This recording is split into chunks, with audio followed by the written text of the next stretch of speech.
Bom dia, meus amores! Vamos lá para a nossa próxima aula de hoje? História. Vamos continuar falando sobre a herança dos imigrantes. E hoje a gente vai ver sobre as experiências nas áreas urbanas.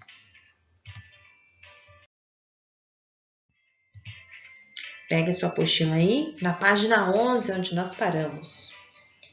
Herança imigrante, experiências nas áreas urbanas. Em outro livro, estudamos os valores culturais que herdamos dos povos indígenas e africanos, lembram? Neste capítulo, analisamos até aqui algumas heranças culturais recebidas dos imigrantes nas áreas rurais do município. A partir de agora, vamos estudar grupos de imigrantes que se estabeleceram nas áreas urbanas e suas contribuições para esses locais. Assim como diversos grupos de imigrantes foram para as áreas rurais, outros se estabeleceram nas áreas urbanas dos municípios.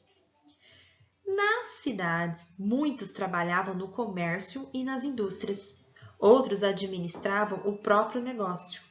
Alguns imigrantes sírios e libaneses, por exemplo, compravam e vendiam produtos trabalhando como caixeiros viajantes. E assim, levavam itens dos grandes centros urbanos até as áreas mais afastadas. Então, aqui na cidade, eles desenvolveram atividades, como trabalhavam no comércio e nas indústrias, né? E muitos administravam o próprio negócio. Alguns imigrantes, como os sírios libaneses, compravam e vendiam produtos. E quem levava de um lugar para o outro eram os caixeiros viajantes. É assim que chamavam essas pessoas que iam de um lugar para outro e levavam até áreas mais afastadas. No Brasil, esse tipo de comércio já era praticado há muito tempo e incentivou a vinda de outros imigrantes para trabalhar na mesma forma. Aqui nós temos a imagem de um vendedor ambulante conhecido como caixeiro viajante. A gente chama hoje de ambulante, antigamente era chamado de caixeiro viajante, ok? Além de comercializar produtos, os caixeiros viajantes transmitiam notícias dos lugares por onde passavam. Então, eles ainda levavam notícias de um lugar para o outro.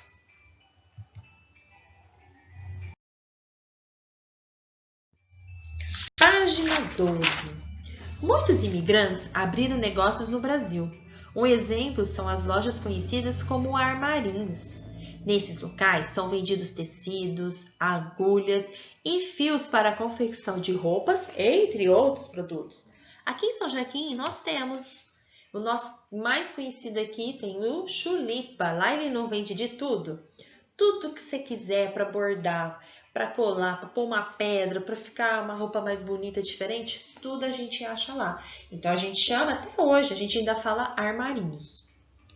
Leia a imagem ao lado que retrata uma loja de imigrante sírio. Olha lá que legal como é que era. Ficavam todos os tecidos lá fora. Hoje ainda nós temos, aqui em São Joaquim nem tanto. Mas se você for para São Paulo, né, nos centros comerciais maiores, tem muitas lojas assim ainda. Um exemplo em São Paulo é 25 de março. A gente vai achar muito tipo de loja ainda assim lá. Loja de imigrante no centro de São Paulo. Na fachada desse comércio está escrito Saruf Stefano Limitada. Rendas, fitas e meias. Armarinho por atacado. De acordo com... Vamos grifar aqui o que a tia colocou que é mais importante para vocês terem aí. E vamos responder agora algumas perguntinhas. De acordo com a imagem e legenda, responda as questões a seguir. Que produtos eram vendidos na loja de armarinho retratada na imagem, turminha? Rendas, fitas, meias e tecidos. Letra B. Identifique o número do telefone da loja e registre a quantidade de números no telefone. Olha lá. O telefone está bem no fim desse quadrinho azul. Olha lá. Quantos números tem? 1, 2, 3, 4 números. Quantos números os telefones fixos têm aqui hoje, atualmente? Hoje nós temos entre 8 e 9 números, podendo variar de acordo com a região. No município que você mora, onde esses produtos são vendidos? Os locais são semelhantes ao da imagem? em armarinhos e lojas. E são semelhantes? Mais ou menos sim, porque hoje são mais modernos. Hoje as lojas se modernizaram, não é? A gente tem lojas aí que vendem tecidos, que vão vender agulhas, rendas, tudo bem mais modernas do que antigamente. Mas ainda existem alguns armarinhos do mesmo estilo do passado. A gente ainda consegue encontrar alguns.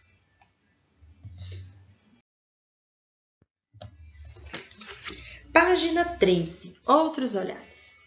Leia um trecho do livro Meu Avô Árabe, escrito por Maísa Sazuki. Vamos ler? Além das deliciosas noites de quarta-feira, eu esperava ansiosa também pelos fins de semana. As manhãs de sábado eram reservadas para eu ficar na loja de tecidos do Gido. A loja estava instalada numa avenida larga e comprida, chamada Celso Garcia. Ela tinha o nome de Tecidos Merri Merri. Era o nome da minha avó, que também veio da Síria. Um vizinho italiano, dono de uma loja de queijos e frios, que ficava na esquina, passava pela porta e gritava para o meu avô: "Bom dia!" A loja do Gido ficava no Belém. Os comerciantes árabes estavam espalhados entre esse bairro na zona leste de São Paulo e a região da rua 25 de Março, mais próxima do centro da cidade. Gido gostava da Avenida Celso Garcia porque, bem em frente à loja, passava o bonde Penha, que foi a primeira linha de bonde elétrico da cidade de São Paulo.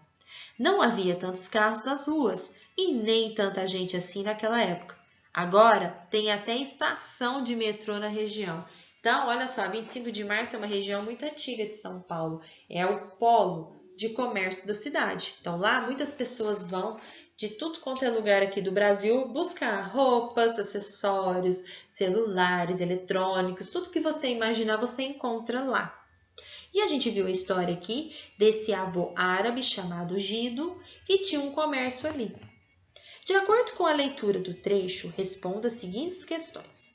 Qual que é a nacionalidade do migrante Gido, hein, gente? Ele era japonês, italiano ou sírio? Ah, Síria. Então, vocês vão pintar onde está escrito Síria. B. Que mercadoria Gido, avô de Maísa, vendia na loja? O que ele vendia, turminha? Tecidos. Que produtos eram vendidos pelo vizinho italiano, dono da loja da esquina que ele citou? Queijos e frios. No texto, identifique e circule os trechos que indicam passagem de tempo e mudanças na cidade.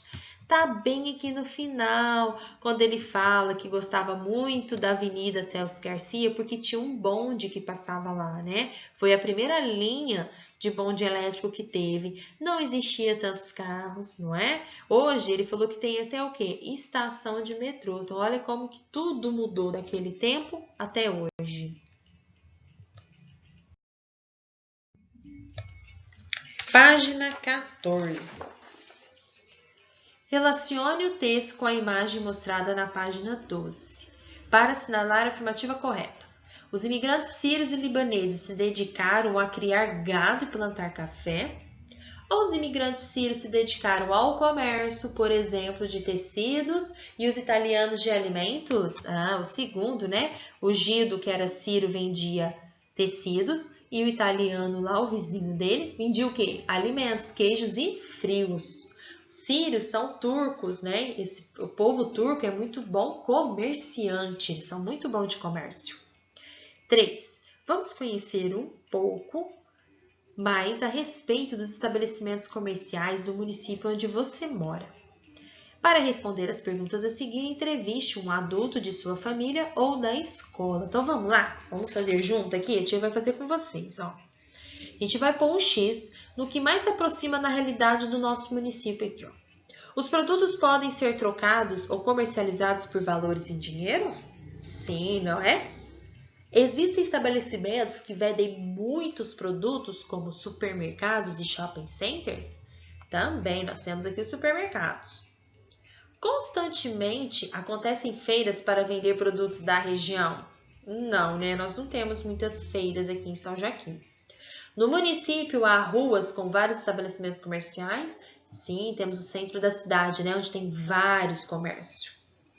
Letra B. No município, existem estabelecimentos comerciais que pertencem a imigrantes ou a descendentes de imigrantes? Escreva 3 exemplos. Agora eu quero que vocês façam uma pesquisa. Pergunte aí para o papai, para a vovó, a vovó que é mais antiga, deve saber se aqui nós temos ou não. E se tiver, você vai escrever aqui para a tia. Combinado?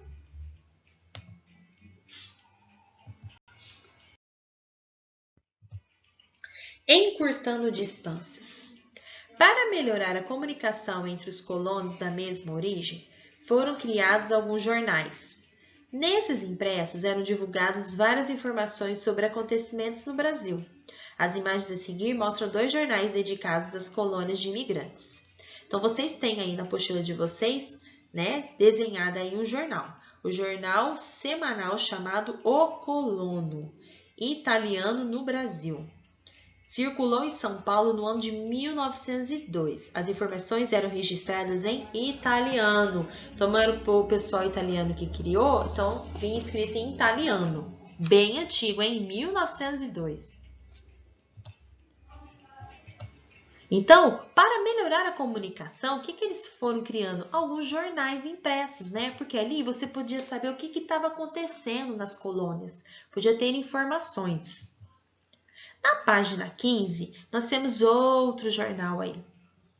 Esse aqui é a primeira página do jornal semanal Ciro, em 1908.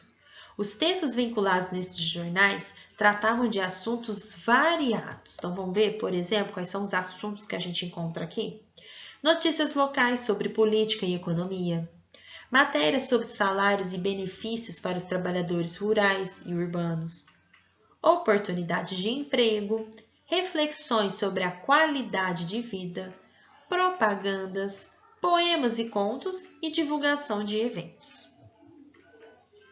Os textos eram escritos por jornalistas e imigrantes, muitas vezes em forma de voluntariado, ou seja, faziam sem ganhar nada. Esses jornais foram uma das maneiras que os imigrantes encontraram para manter o grupo unido e também preservar suas tradições. Ainda na página 15, eu, historiador.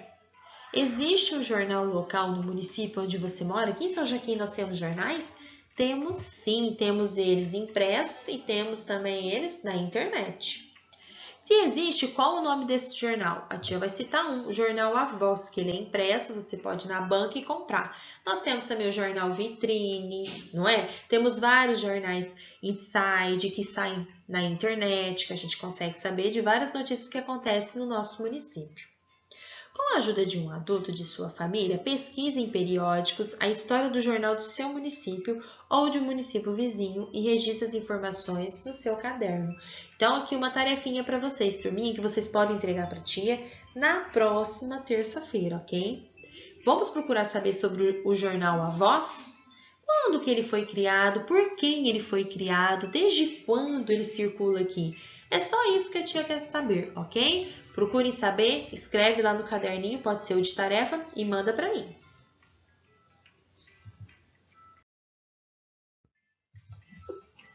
Página 16. Com o passar do tempo, a chegada de um grande número de imigrantes resultou na instalação de novas fábricas, como as de alimentos, e o comércio foi modernizado. Alguns grupos de imigrantes abriram estabelecimentos comerciais para vender tecidos. Outros ofereciam itens como vassouras e sombrinhas em locais públicos. Então, muita coisa foi se modernizando aqui, né? Foi tendo a necessidade porque foi surgindo muitos imigrantes. E eles foram abrindo cada vez mais comércios, né? Indústrias, começaram a vender vários tipos de coisas. Outro efeito da chegada deles foi o aumento da circulação de jornais de imigrantes.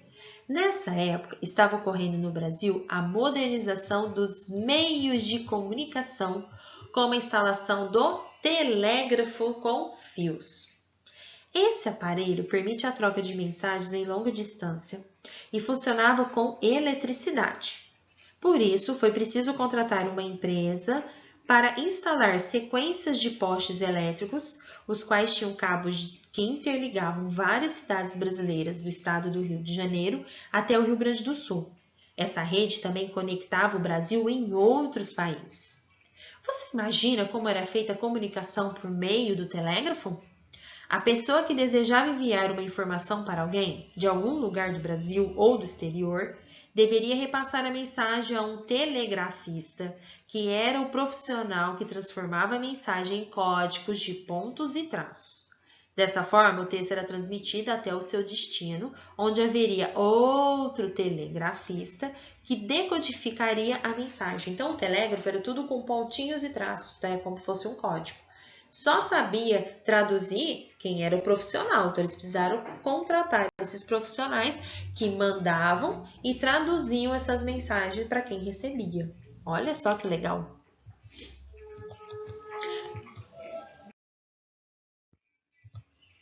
Eu, cidadão.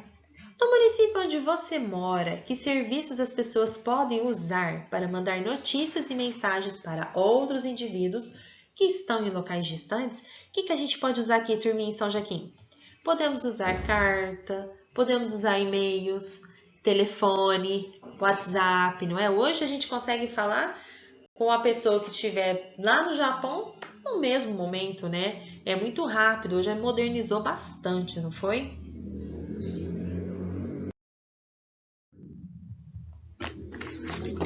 Página 17. A respeito das modificações que ocorreram nos municípios com a vinda de imigrantes, complete as frases e depois preencha a cruzadinha com as respostas. Então vamos lá?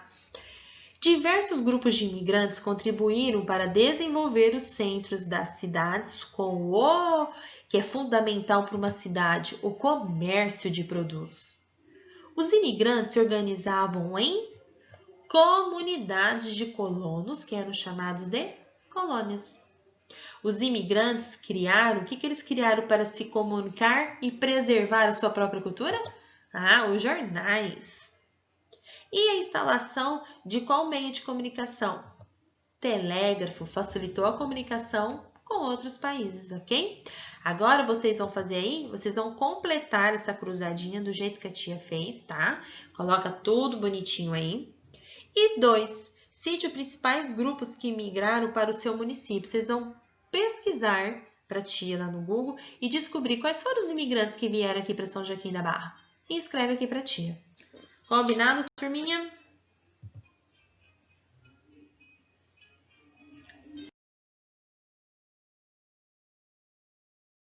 Ficamos por aqui. Espero vocês na próxima aula, ok? Super beijo, meus amores, e fiquem